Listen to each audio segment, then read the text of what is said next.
శ్రీశైలం జలాశయానికి భారీగా వరద వస్తూనే ఉంది. జలాశయం 10 గేట్లు 20 అడుగుల మేర ఎత్తి నీటిని దిగువకు విడుదల చేస్తున్నారు అధికారులు. దీంతో నాగార్జున సాగర్ జలాశయానికి భారీగా వరద ప్రవాహం కొనసాగుతోంది. గడిచిన 24 గంటల్లో 30 టీఎంసీల నీరు సాగర్ ప్రాజెక్టులోకి వచ్చి చేరింది. వరద ప్రవాహం ఇలాగే కొనసాగితే గనక సోమవారం ప్రాజెక్టు గేట్లు ఎత్తే యోచనలో అధికారులు ఉన్నట్టుగా తెలుస్తోంది. నాగార్జున సాగర్ ప్రస్తుత ఇన్ఫ్లో 4,19,588 క్యూసెక్కులుగా ఉండగా అవుట్ఫ్లో మాత్రం 34,088 క్యూసెక్కులుగా ఉంది. ప్రాజెక్టు పూర్తి స్థాయి నీటి మట్టం విలువ 590 అడుగులు కాగా సాగర్ ప్రస్తుత నీటి మట్టం 558.80 అడుగులుగా ఉంది.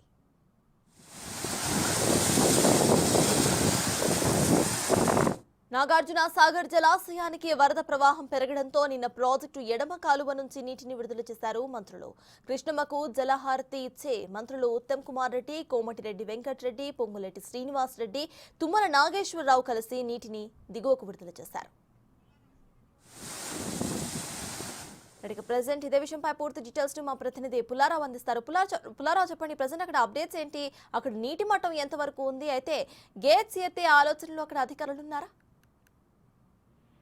నాగార్జున సాగర్ ప్రాజెక్టుకు గంటకు వరద ప్రవాహం అనేది కొనసాగుతుంది. భారీగా ఇంట్లో వచ్చి చేరుతుండటంతో సాగర్ జలాశయానికి సంబంధించిన నీటి మట్టం అనేది గణనీయంగా పెరుగుతూ వస్తున్న పరిస్థితి ఉంది. నిన్న ఒక్కరోజే దాదాపు 30 టీఎంసీల నీరు అనేది ప్రాజెక్టులోకి వచ్చి చేరుతూ ఉండడం జరిగింది. నిన్న దాదాపు 5,30,000 క్యూసెక్ల నీరు అనేది శ్రీశైలం ప్రాజెక్టు నుండి వచ్చి చేరడంతో సాగర్ నీటి మట్టం అనేది గణనీయంగా పెరుగుతూ వస్తున్న పరిస్థితి నెలకొందని చెప్పవచ్చు. ఈ రోజు కూడా దాదాపు 4,25,000 క్యూసెక్ల నీరు అనేది కొనసాగుతూ ఉంది. సో ఇదే ప్రవాహం అనేది కంటిన్యూ అయినట్లయితే మనకు రేపు సాయంత్రం కానీ లేదా సోమవారం ఉదయం కానీ గేట్లెత్తే అవకాశం పుష్కలంగా ఉందని చెప్పేసి కూడా అధికారులు చెప్పినటువంటి పరిస్థితి నెలకొంది. మొత్తంగా చూసినట్లయితే సాగర్ జలాశయానికి సంబంధించేసి 590 అడుగుల నీటి మట్టానికి గాను ప్రజెంట్ గా 559 అడుగుల నీటి మట్టానికి చేరుకోవడం జరిగింది. అదేవిధంగా సాగర్ కు ఎక్కువ భారీగా వరద వచ్చి చేరుతుండటంతో మాత్రం టీఎంసీలు అంటే సాగర్ నిల్వ సామర్థ్యం కూడా చాలా ఎక్కువగా పెరుగుతూ ఉందని చెప్పవచ్చు. 312 టీఎంసీలకు గాను ప్రజెంట్ గా సాగర్ జలాశయానికి దాదాపు 231 టీఎంసీల నీరు అనేది చేరుకోవడం జరిగింది. మరో 82 టీఎంసీలు నీరు వచ్చినట్లయితే మాత్రం సాగర్ పూర్తి స్థాయిలో నుండి జలకం సంతరించుకునే అవకాశం అయితే కనబడుతుంది.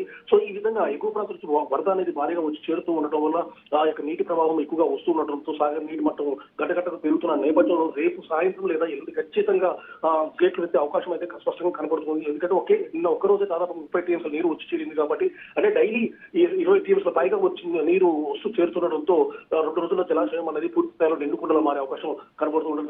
నిన్న దీనికి సంబంధించి అంటే నేను 545 అడుగులు చేరుకున్న తర్వాత మంత్రులు కోమటిరెడ్డి వెంకటరెడ్డి అదేవిధంగా ఉత్తమ్ కుమార్ రెడ్డి సాగర్ ఎడమకాలం సంబంధించి నీటి విడుదల చేశారు. ఎందుకంటే సాగర్ ఎడమకాలం దాదాపు 3,85,000 ఎకరాలు సేద్యమయ్యే పరిస్థితి నెలకొందని చెప్పవచ్చు. దీనికి సంబంధించి రైతులు ఆల్రెడీ నారుమూలు సిద్ధం చేస్తున్నారు. ఎప్పుడైతే సాగర్ ఎడమకాలం నుంచి నీరు విడుదల చేస్తారో వెంటనే వాళ్ళు నాటు వేసుకోవడానికి సిద్ధంగా ఉన్న పరిస్థితి ఉంది. ప్రజెంట్ సిచ్యువేషన్ చూస్తే మాత్రం సాగర్ జలాశయానికి వరద ప్రమాణం అనేది కంటిన్యూగా కొనసాగుతుంది. రేపు సాయంత్రం లేదా ఎల్లుండి గేట్లు ఎత్తే అవకాశం అయితే కనబడుతుంది. సతాష్. Thank you Pullarao.